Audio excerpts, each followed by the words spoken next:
tell us a little bit about your journey. So you at night, were you managing 2 Chainz at 19? 2 Chainz, that was Travis Porter at 19. Travis Porter at 19. So tell us the trajectory of that. You had Travis Porter, and then how did that whole situation with him come up? Because I want you to address the beats. You told me so one magical thing about Charlie is he said, and I'm just going to skip to that now, and then we'll get, because it's just so inspiring. My mind goes all over the place because I know so much about him. One thing he said is that a lot of people look up, like they want someone above them to help them get where they're going. And they look up to the millionaires or the entrepreneurs or whoever's above them that they might think is doing great things or that is doing great things. But they don't take the time to sometimes look below.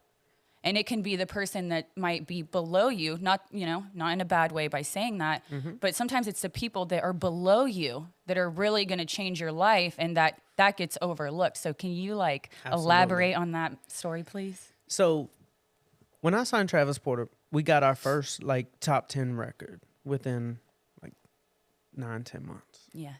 It was a song called All the Way Turned Up with Roscoe Dash.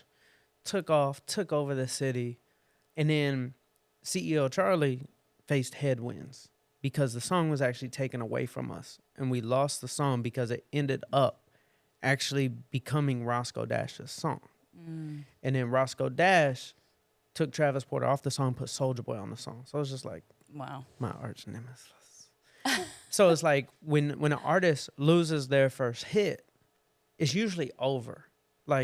Coming out of that, so we were getting show money, we were getting record deal offers, and then everything collapsed. They took the song away, basically. Took the song away. So it's almost I'm back to my mom's basement again. Yeah. So it's this up down. So then we try to bounce back fast. And I was like, look, we gotta fight through this because this is catastrophic for our business. It'd be if Apple puts out the iPhone, catches a trademark infringement, and then they can't put out an iPhone. That's what it's like for an artist. No, this is not. We can't legally put this out. So we put out another mixtape. We had 30 days. And I was like, all right, Waka Flocka is trending up. Let's do a joint mixtape. Boom. We did a joint mixtape. Song on the mixtape started taking off called Go Shorty Go. And so I doubled down on it. And I'm hitting up every radio DJ, and I'm just I gotta get this back on the radio. And it took off, and the record labels wanted to sign us again. And there was this one deal that was massive with Jive Records. They offered us $2 million. Wow. And we had an entire bidding war happening across the music industry. Everybody wanted to sign Travis Porter, from Diddy to just everybody. If you were in the hip-hop business, you wanted to be in business with Travis Porter because we owned Atlanta. And Atlanta is the hip-hop capital of the world. And we did it. We're going to go sign with Jive, $2 million deal. The attorneys are talking for months. It was such a big deal that everybody was just going back and forth, back and forth. This was one of the biggest deals at the time. And the song started falling at radio because so much time was passing. And the deal was such a big deal. What do they say? They say fat pigs get slaughtered first. And guess what? That deal was so big, it was a fat pig. With the song falling at radio, the executives got cold feet. And when my attorney called me, Carl Washington, when he called me and said that they're pulling out of the deal, it was just I'm back in my mom's basement. Yeah. Because everything fell apart at that time, because getting a song at radio that big and then falling down, to get another song off the ground, it's a 9 to 12 month process. You put it out, you got to work it through the clubs, you got to work it through the mix shows, you got to work it through the southern radio stations, then you got to take it to the East Coast, and you got to take it national just to get right back there, and that is not an overnight thing. Yeah.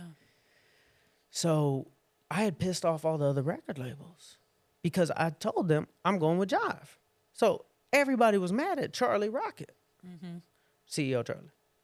They were mad at me because Jive doesn't like me or doesn't want to sign us. Every other record label has, been pissed off. And now they feel like they got the upper hand because they're like, this arrogant little kid, you know, is getting what he deserves now. You know, like, song fell off, nobody wants to sign him. They're looking at Travis Porter as like big lots, like discount, TJ Maxx, not Louis Vuitton. We went from Louis Vuitton to TJ Maxx. Close out. And that's a very tough place to be in, especially in the music industry where there's a lot of egos. Yes. So I told Jive Records, I said, listen, y'all are going to regret this. And y'all are going to want to sign Travis Porter again. And I'm going to go take over the city with the biggest songs you've ever seen. And so I remember I'm in Travis Porter's house on School Street in Chamblee, Georgia. I remember exactly where I was. Their house had just got robbed. Wow. Everything was falling apart. And I sat them down in the living room. We're sitting on the floor because everything was just wrecked. Somebody ran in their house, stole everything. And we're sitting there. We lost a record deal. House is robbed. Money's run out. And I said, guys, we're going to restart this engine. Like, let's do this. And in this moment, I was sent an amazing blessing. Because there was this kid who would mix our songs for $50. And it was the best mixes. Well, for $50. Wow. And I went over to the studio to meet him to drop off $100. I had him mixing 2 songs. And when I saw him, it was at nighttime in a bad part of town at the studio. And when he walked out, I said to him, man, like, are you okay? Like, I saw this like aura, this essence around him that was like dark. And his head was down. He wouldn't even like look up. I said, are you okay? He said, man, I'm going through a lot. And so I ended up giving like $400 or $500. I was like, God just told me to give this to you. Wow. And he said, man, I've been homeless. Like, I ain't got nowhere to live. And I said, you need a job? He was like, I do. I was like, all right, I'm going to hire you. We need an engineer. And so we would take him I would pick him up every day, drive him to the studio, our studio, and he would engineer our songs. And then one day, like 6 months later, he brought a keyboard, but like a big 88 keys keyboard. And it would be like the equivalent of if Leor brought a keyboard today. You'd be like, Leor, why you got a keyboard? Yeah. And if Leor said, I make beats, you'd be like, Leor, I know you. I know you don't make beats. I've known you for 6 months. I know you don't make beats. Like, I have proof you don't make beats. And you're talking about you make beats. And so we're like kind of joking around with him. And we said to him, he's like, all right, make something. I'm going to play you the first beat he made. The very first beat this homeless kid made. Play it up. Is this song. Connected to my living room at my house. Oh, make it rain, trick, make it rain. This is like the strip club anthem because I lived in Vegas for a while, so I've heard it. I'm just saying. So that was the first beat he made. Wow. Let me play you the first second beat. So after he dragged the keyboard in, he just starts playing around and you hear it like that. Let me play you the second beat he made. Now knowing that song is like a strip club anthem, to imagine that scenario is wild. That's awesome. Second beat he made. Oh my God, stop. Shake that ass. Yes, oh my God. Damn, he's good. These are good beats. Third beat he made. Oh my gosh.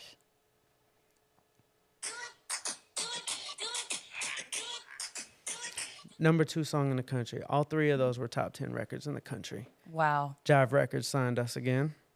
We took off. So Jive came back, just like you said, because you spoke it into existence then too. And we took over. Those records were so massive. We owned the strip club. Yeah. Like, essentially, but all clubs, you know. Yes. Travis Porter, those records right there, the women, that's what we specialized in. Women wanted to dance. They needed a group that was fun. We were solving a problem in the marketplace. Before Travis Porter, it was like Jeezy and T.I. It wasn't like girl music. We solved a problem, and you know it worked, and we overcame every obstacle. That whole back to my mom's basement thing as an entrepreneur happened so many times with me, and I just had to persevere through. Yes. And then when that A Ladies was the #2 song in the country, that's when me and my business partners discovered Titty Boy, who was 2 Chainz. Yeah. So changed his name to 2 Chainz, and we just took off. And within that first of all, people didn't like Titty Boy like that. Like, he had his core fans, but I would pass out his CDs every night running the play. And people were like, why would we listen to like an old artist? Because he was probably like 34 years old when I signed him. Oh, really? Mm-hmm. So he had kind of already had his time. He was in a group. He was signed to Ludacris. We're taking him solo, rebranding him. But people in Atlanta weren't feeling it like that at the start. But I said, I know how this goes.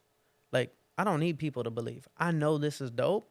Mm-hmm. And if I run the play, something is going to work. And it did. And within a couple of years, 2 Chainz went from $1,500 a show performing in Montgomery, Alabama, to $150,000 a show performing at Coachella. Wow. And it just took off. And then at the height of my career, I got diagnosed with a brain tumor. So once again, like, back down. Highs and lows. That's all I knew. But when I got diagnosed with a brain tumor, it was a really dark period, but I had to practice this like whole gratitude thing. But it was very difficult at this time because I felt so lost. Of course. And I'm grateful for the brain tumor because it took me back to my childhood dream. Yes. My childhood dream that I buried was to be an athlete. But here I am, 28 years old, 300 pounds, with a brain tumor. Being an athlete makes no sense. Like, I can't play for the Lakers. I'm not going to make the Olympics for any sport. Maybe ping pong. I don't know. Ping pong. But like, come on. My heart knew I was supposed to be an athlete ever since I was a kid. You felt it. And if there's a dream in us, it's for a reason way bigger than our logical brains can imagine. Because you don't pick that first dream is it's a dream inside. Exactly. It's a dream that's just in you, and you know it's there, and you discover it through childhood or whatever, and then you either are not athletic enough to do it, or you're not smart enough, you think, or whatever, you're not yet, but that's in you. And then the world happens, and then maybe you pivot, and you figure out what else you want to do. And so I was like, what if I do the thing that makes no sense? With just blind trust. Like, I'm going to leave the music industry and I'm going to go be an athlete. And immediately my brain wants to kick in and be like, what does that mean? How are you going to make money? Like, you're leaving a music empire to go do what? Mm-hmm. What You've are you going to do? already built a successful business through that. So some people might look at, you're so young still, you built all of this, you're just going to walk away from that and go to a completely different direction. I want to take you to the day that the brain tumor. Mm-hmm. When that happened, how did you find out? Like, how old were you and what was that experience like? Like, what happened to you and how did you find out? So I was in 2 Chainz' house in Hollywood, over off of, near the Hollywood sign. Mm-hmm. 2 Chainz had just bought a house. I was breaking it in for him in California. And I woke up one morning and the room was spinning. And I was just like, I couldn't get it to stop. Like, it's just spinning. And I'm like, what in the world is happening right now? And I tried to get out of bed and go like pick up some socks and shoes, put on my socks and shoes. And I just passed out. And I was like, when I got up, I was like, this isn't good. And that's when I found out, like, I had so to fully rewind, in high school is when I first got diagnosed with a brain tumor.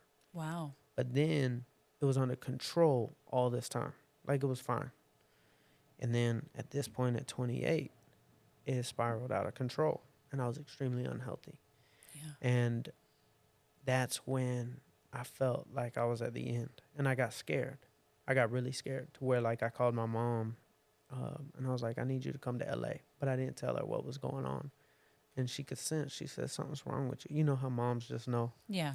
She's like, something's wrong. And I'm like, no, everything's all right. And I just wanted to spend time with her. I didn't know what was about to happen to me. And I was confused. I was lost. I was torn.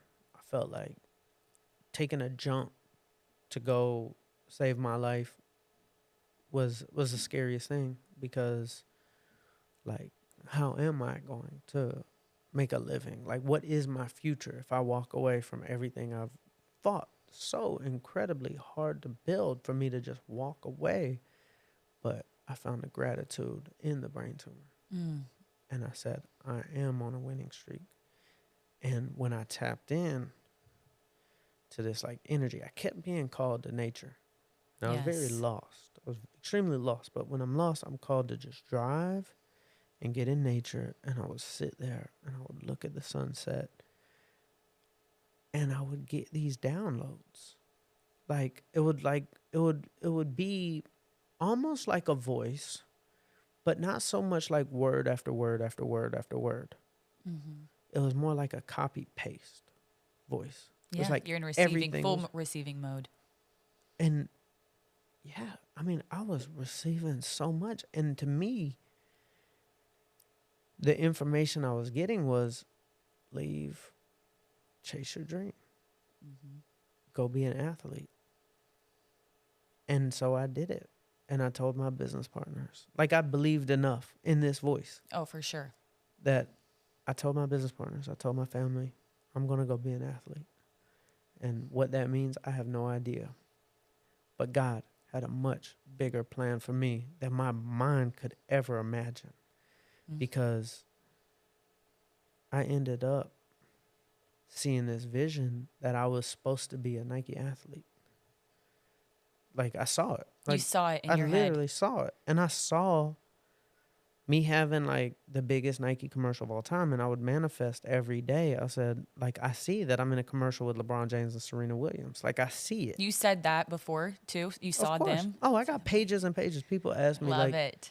Like, Charlie, like, do you repeat yourself in your manifestation? I was like, I damn near write the same thing every day. You're like, yes, if day. I see it, I'm writing it.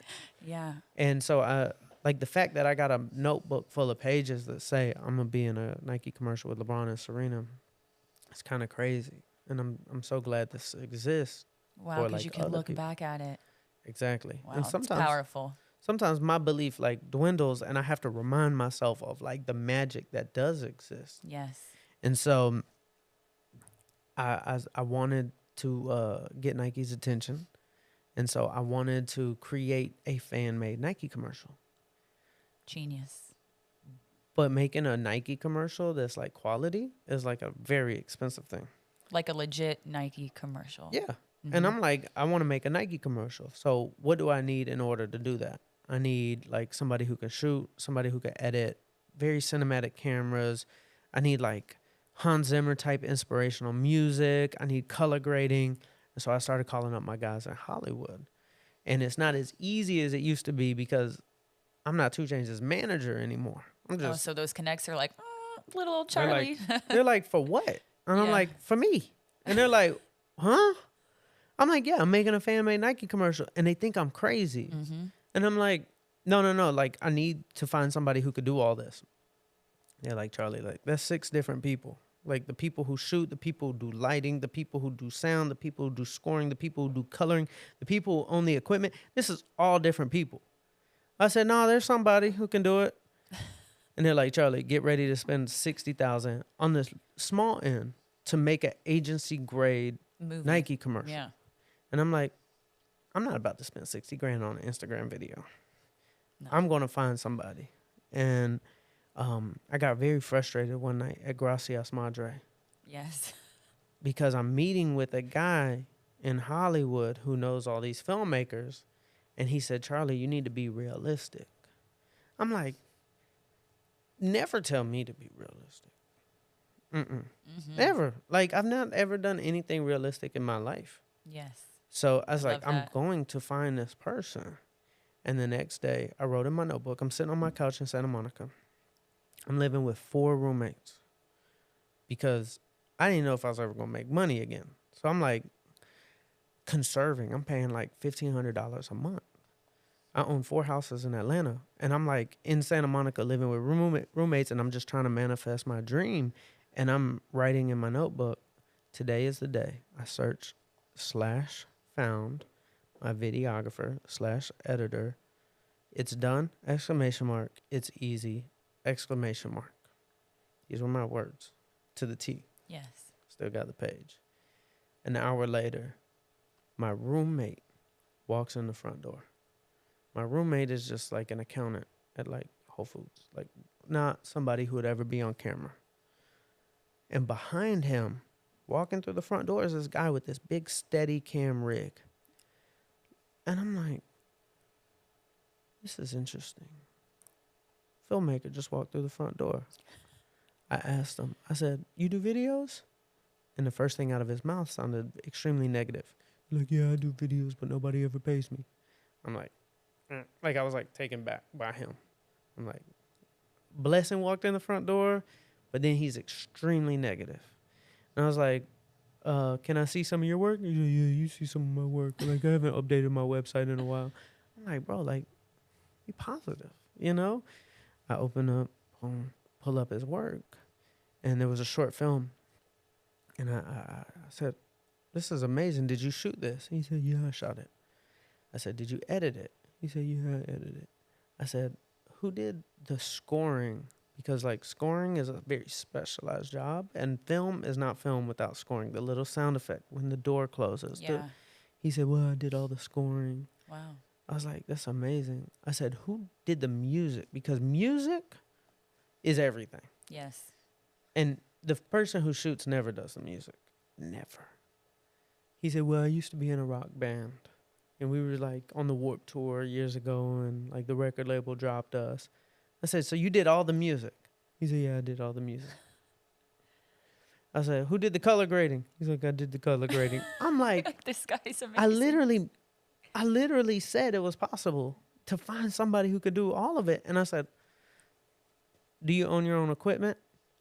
He said, yeah. Like, I'm kind of like a hoarder. Like, anytime I just make money, I just buy equipment. He had anamorphic lenses, cinematic lenses, Wow. steady cam rigs, lighting. He owned everything. And he's just some dude. And I said, I want to make a fan-made Nike commercial. And he said, why? I was like, Nike's going to see it, and they're going to want, like, me to be a Nike athlete, and it's going to inspire the world. He said, you're crazy. I said, I know. I was like, what do you think the budget would be to make a commercial like this? He said, well, we need a skateboard. We need some PVC pipe. A pipe that's like 10 feet long. I need a belt that connects me to you. I'm going to be on the skateboard. I need you running. The camera needs to be the same distance from your legs, but we're going to run all over LA so the background changes. You're going to run. You're going to pull the skateboard. He said, I have a vision. Wow. And I was like, what's the budget? He said, $600 to get it done. You're like, sold. We made a fan-made Nike commercial. We put it out. Nike saw it. It got 1 million views. 3 days later, I had 10,000 followers on Instagram, by the way. At this point. Mm-hmm. Okay. I was just former manager. Yeah. I didn't even told my story really on the internet. Nike saw it, flew me to their headquarters, and said, that film inspired us to change the entire direction of our company. We had forgotten about dreams. Wow. And they ended up doing something crazy based upon my film. They made the biggest Nike commercial of all time. Yes, And they wanted me to be in it. And it had LeBron James and Serena Williams. And my dream got to come true. Got to think, like little, like Charlie wanted to be an athlete. And now I'm looking at a Super Bowl commercial starring me. The biggest Nike commercial of all time. God had a bigger dream for me when I left the music industry, which is a pretty big thing to do, like music. Yes. To leave, and within a year, biggest Nike commercial of all time, named after me. And I got to win an Emmy. It's just proof manifestation is real, y'all. It absolutely is. If you can get to a point where you could just close your eyes and see, and then act in a delusional way that nobody is going to understand, there's so much magic there. Have you ever seen the movie Moana? Yes. So remember when, like, she wanted to go on the raft, right? Out to sea. They didn't want her to. Nobody else thought it made any sense. She knew it made sense. So she finally went. And what would happen when she fell off the raft? She'd get pulled back. The water put her back. That's what all of us with any of our dreams is going to be. I'm going out on the raft, and if I fall off, the magic is going to always make sure I win. Yeah. It worked. But it's the magic of also your mindset, which is something that's so important. You naturally kind of had this in you already, like a pull to kind of do all the things that you're doing. You look at the sun or the sunset, and then it tells you to leave your job and go become a Nike athlete, and shows you that vision in your head. Mm-hmm. And I think it's so powerful because no matter what happens to you, you choose to see the positive, and you choose to live in the gain of your life instead of the gap. Do you know about that book? Have you ever heard of that? That's something you're doing already, but it's something that I have a real estate coach that I talk to once a week for my career. And she recommended me because I can be a perfectionist where I want to excel in the best way that I can. So I just beat myself up over what I don't do right sometimes. And she told me, read The Gap and the Gain. It's changed my life, but it's the perspective of what you're saying. You measure backwards, which means we all have goals, and sometimes there are ideal goals, and they might be crazy and unreachable to most people in the world, but to you, they're not, and you go after them, but most of the time we don't hit it right away, but we're still reaching towards it. And what do people do? Most of the time they beat themselves up because they say, I missed my goal. I didn't do this. I didn't do this. You just go through the negatives of what you should have done differently. But living in the gain of your life is measuring backwards. And since you set that ideal goal, that you didn't hit, what have you accomplished since you set that goal? And then you remind yourself, I did this. You write it down, you say it out loud, you remind yourself, and you applaud all the wins that you have had instead of judging yourself and beating yourself up for what you miss. And it does something in your brains, the science behind it, which makes you happier, makes you more positive, and it brings things closer to you. You're just living in the gain. Yes. You're looking for the positive in all aspects, which you're trained as a human. If you're looking for positive and you're thinking life's great, I'm going to look for positive in every situation. If you're negative, you're automatically going to look for negative in every situation. You're negative. You're living in that vibration of negative. I don't want to be there. I want to be in the happy frequency. So, and you just said it. Exactly. Like, you're going to see what you're looking at. I mean, it sounds so simple, but like, if I'm always going to be right. Like, if I'm like, oh, the world's a bad place, you're right either way. I'm going to find ways to confirm my belief system. That's what we do as humans. Yes. We don't want to feel crazy. So if we believe something, we're constantly looking for things so that if I say, oh, the world's a terrible place. Now, once I find all of them, I've confirmed my belief. If I say the world's an amazing place, then let me find all the things that says it's an amazing place.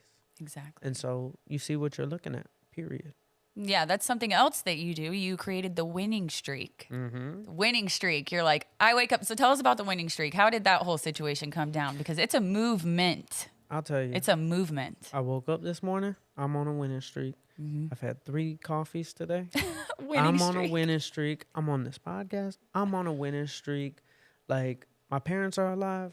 I'm on a winning streak.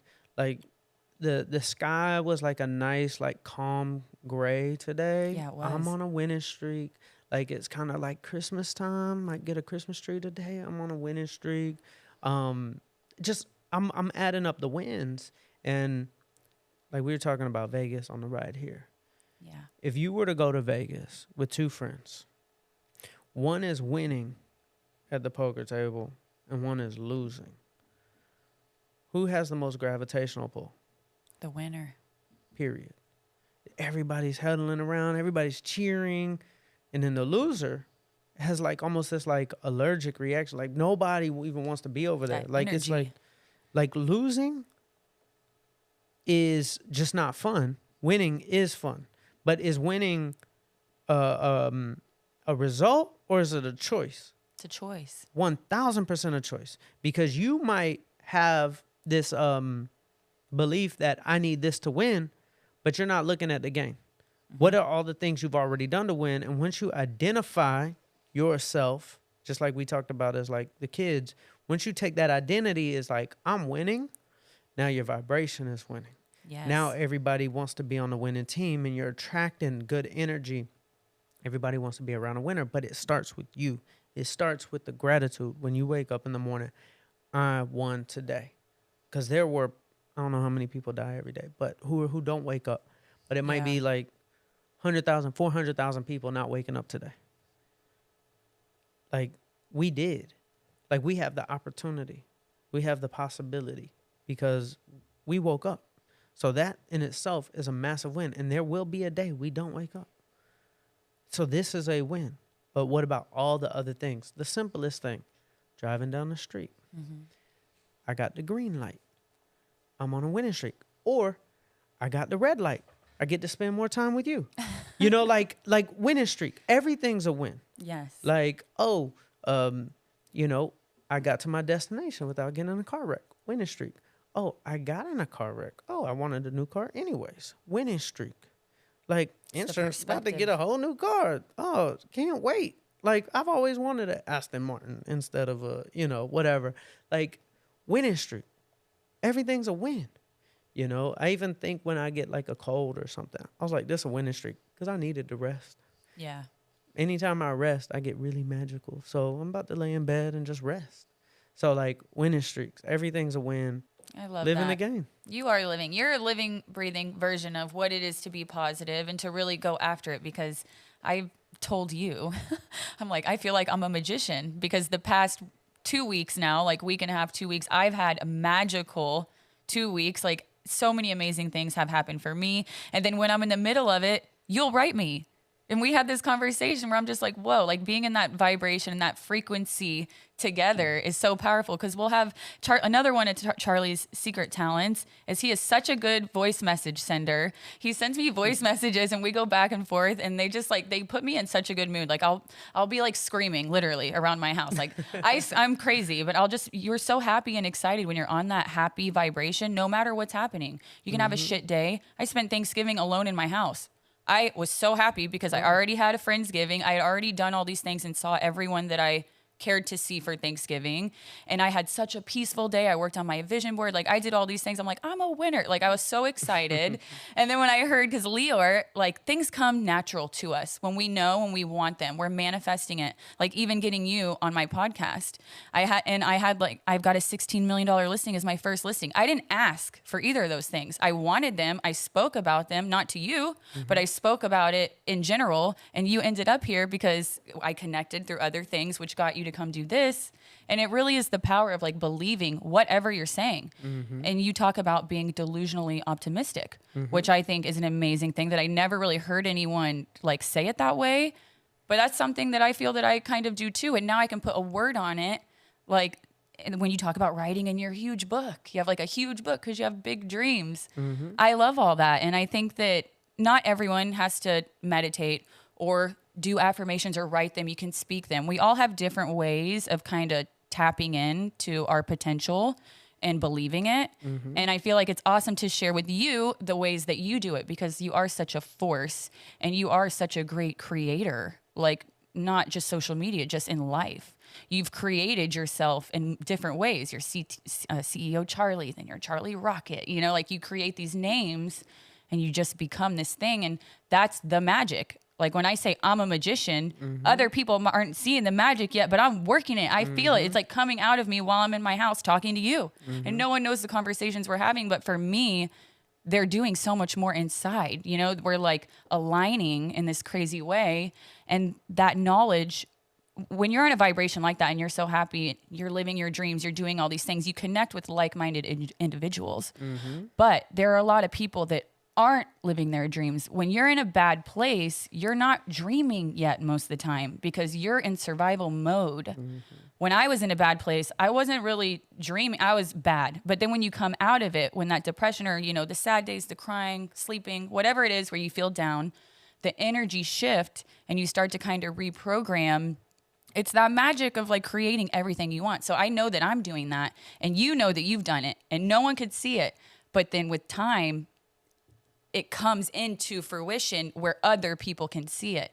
And that's really the magic because then you're showing them what I'm saying works. Like you saw me do it. I've held myself accountable by showing it to the world. And now I am that. Like I am that already. You just haven't seen it yet. Because you're the same person you've been since you were a newborn child. You're the same Charlie Rocker that was CEO Charlie in middle school. Same person that was 2 Chainz manager, Travis Porter, helping homeless people, like Dream Fact. It's all the same person. But it's the fact that you're so tenacious and you're able to like rise above always, but that you already see it. Like no one has to tell you what you're going to do. You already know it. And I think that is such a gift because that's like, you're a vessel. You know what I mean? You're inspiring people. And I'm just so happy because inspiring people feels so good. It's a selfish thing. When you're helping people, like I've went up to someone on the street and just asked them if they need a hug. Like I'll go up to them and they are dirty. You can tell that they're uncut. They're just unhappy and they're sad. And I'll be like, are you okay?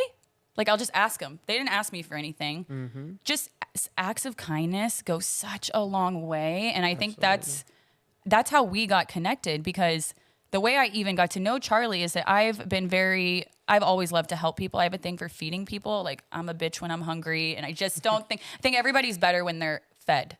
So I just have a thing for that. Like changes the mood.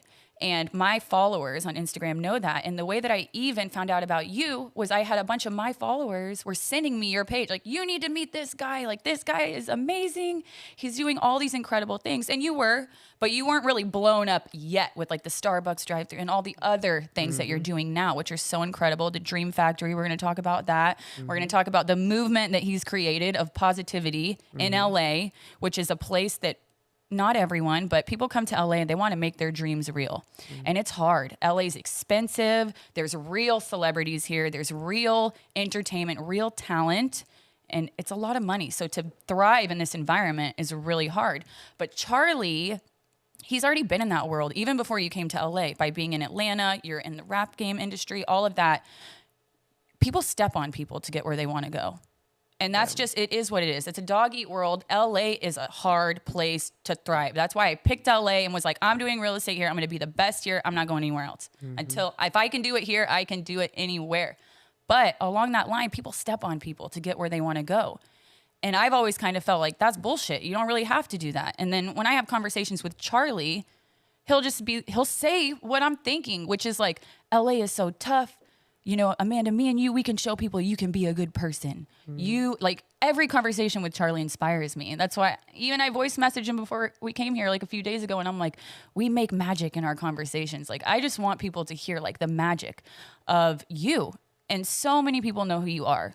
But like, I haven't told anyone besides Leo or 2 close friends who's going to be my first guest for my podcast. And my friends are curious. And I'd be like, it's Charlie Rocket. And then some of them were like my makeup artist, like, who's Charlie Rocket? But I love that. You're so known. But I love that I'm going to be able to show people the magic of Charlie Rocket. Like people that don't know who Charlie Rocket is, that don't know what he's doing, they're going to know now. And like the few little nuggets of information that people are going to take away from this, we're not even done. There's still more to discover about Charlie, but I'm just thankful that you did this because I know that this information is going to inspire people. And it doesn't matter if it's one person, if it's 100 people, like people are so fascinated in the numbers. And I said that to you too, because he'll say magical things to me. And I'm like, Charlie told me like, you're it, like you're going to kill it. Like you can change the world. Like the things he says to me, when it comes from him, it means everything because hearing it from Charlie is like hearing it from the all you need is that momentum behind you because you're a magician in your own way. So when you say stuff like that to me, it goes such a far way, but it's like that can be shared for everyone. Like we all can be magicians. We can all be it. And it's so validating when I hear things like this from you because I look up to you for your spirit and your heart and your soul because I know it's in the right place. It's none of the other shit that matters. I don't care how much money you've made. It doesn't matter. What matters is like you're genuine and you're willing to share that knowledge with people. I've never done a podcast. If you don't know about Charlie Rocket makes $100,000 to speak. He's top 1% speaker in the world. Okay, the world. In Dubai, all these places. He flew back here to go help people with the hurricane. You're like, you never stop. You came back from a speaking engagement to go to Florida and get 26 different people to donate $10,000 to families. Like, who leaves Dubai to fly to Florida to a hurricane and go do that? But those things, people need to know those things about you. And it's not like to blow your head up. It's just to say, like, there's really special people in the world, and all you have to do is believe in yourself. Charlie is who he is because he believed in himself from a middle school age, where he's CEO Charlie with a briefcase. Like, those people stand out, and and when you're younger, you might get picked on. I feel like the people that have like these special things inside them, they're like such leaders, but those people kind of are like to themselves a lot, like in childhood in weird ways. Cause I love to have deep conversation. I ask these things, not to go on my little tangent, but I have to because it's powerful. And like, I'm influenced and inspired by you. So that's why I'm speaking from the heart, because I mean what I'm saying. But Charlie, you can be whoever you want to be. And he's proof in the pudding of that. And that's something that I've done myself. Like, I say, I am this. I am a $1 million agent. Like, are you crazy? Like, I'm going to go get a $16 million listing as my first house. I'm going to do this, this, and this. And it's not the ego part of it, because I kind of feel like the ego died, like through the things I went through. Mm-hmm. It's about wanting to be valued for your soul and like the value that you bring. Every question I ask you, you talk about value. Mm-hmm. And like when Leor asked me to do his podcast, what do you want to be? What do you want to do? I want to bring value to people. And I feel like bringing you here is bringing so much value to people, because even since I've got to know you as a friend or just watching your journey online, it is inspiring, but it's inspiring to others that are thriving and going after it. So we want to inspire people that when they are broken and they're not dreaming, like you can approach those people that are broken and not dreaming. You don't have to have them bother you for money, for food. Like, go up to them, like talk to people, open human conversation, because that really is just the most impactful thing. And I think that's what you're so genuinely good at doing. Thank you. You're was welcome. Really well said. That was a great speech. Can we get That's my speech. Can we get the fan clap? Where's the That was good stuff. It's just a little speech, because it really is like the power of believing in yourself. But also, if you don't believe in yourself, you need to look at others. But look at others that are good. People don't have to step on you in LA to get where you want. You can be a good person and still achieve great things.